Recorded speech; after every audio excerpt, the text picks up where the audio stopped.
Je me suis fait opérer donc il y a eu juste 8 jours. Lorsque je suis arrivée mercredi, l'interne nous a accueillis et nous a proposé le rein en 3D.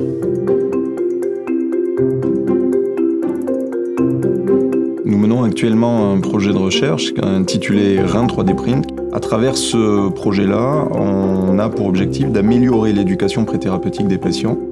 Et pour ce faire, donc, on travaille en lien avec l'équipe de l'IUT de Bordeaux et de la plateforme Cohabit. L'impression 3D permet de rendre palpable quelque chose qui ne l'est pas, et c'est l'imagerie. On s'est aperçu que 50% des patients en fait, n'avaient pas compris ce qu'on allait leur faire. Moi, ça m'a rassurée, mon mari aussi.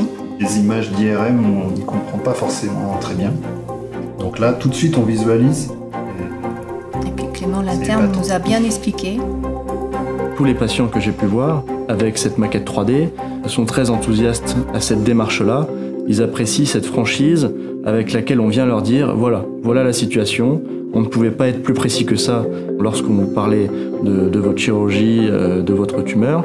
Ça a permis de voir qu'elles étaient en périphérie et non pas à l'intérieur. Personnellement, je voyais que c'était moins important que ce que je m'étais mis dans la tête en fait. L'innovation dans sa globalité fait que la prise en charge des patients est une prise en charge éclair. Aujourd'hui, on a déjà fait 56 patients en ambulatoire, c'est-à-dire qu'ils rentrent le matin et sortent le soir. Et ça, c'est fantastique parce que du coup, il est acteur de sa prise en charge. Pour l'éducation thérapeutique du patient, c'est un outil qui est formidable, ça. Ça va stimuler le patient à aller plus vite vers la sortie, en fait.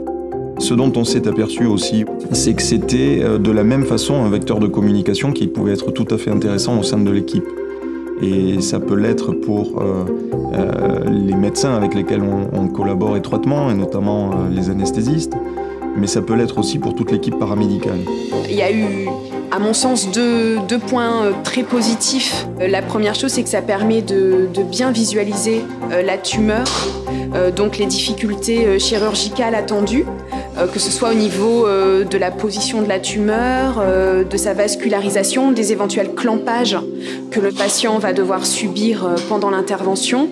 Et la deuxième chose, c'est que pour ce qui est de la prise en charge en ambulatoire, on comprend mieux en voyant l'image en 3 dimensions pourquoi le patient finalement est opéré en ambulatoire, si les difficultés attendues sont faibles, et pourquoi le chirurgien préfère le garder en hospitalisation sous surveillance pendant 24, 48, 72 heures après l'intervention si la tumeur est plus importante ou mal placée.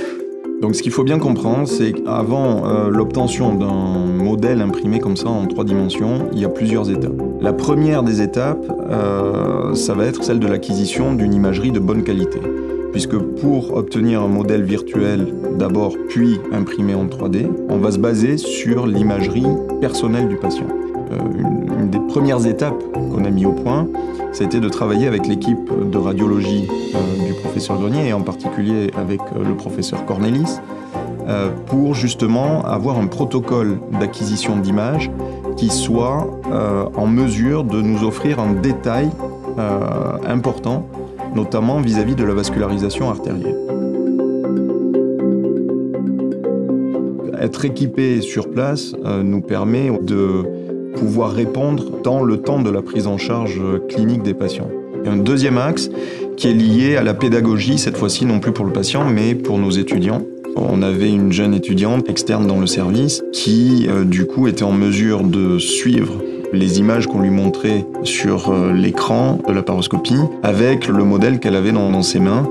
Dernier objectif du projet Rein 3D Print est aussi de travailler sur les matériaux, de façon à non plus avoir des reins imprimés avec des résines solides, dures, mais essayer de développer des modèles de training chirurgical.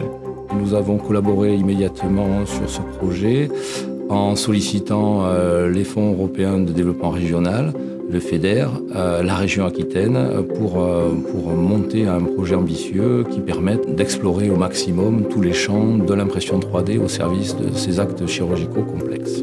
Le projet aujourd'hui est dans une phase 1 de développement de technologies d'impression 3D avec Stratasys sur ce thème-là. On est déjà à la réflexion d'une phase 2 pour aller plus loin vers vraiment du training chirurgical. L'objectif serait bien évidemment de pouvoir simuler soit sur des modèles génériques, c'est-à-dire par exemple un cas de tumeur simple, un cas de tumeur de complexité intermédiaire, un cas de tumeur très complexe, donc pouvoir simuler la procédure chirurgicale, soit même carrément pouvoir simuler une procédure chirurgicale avec un modèle qui soit patient spécifique. Et donc, entre guillemets, opérer la maquette quelques heures ou quelques jours avant l'intervention chirurgicale du patient.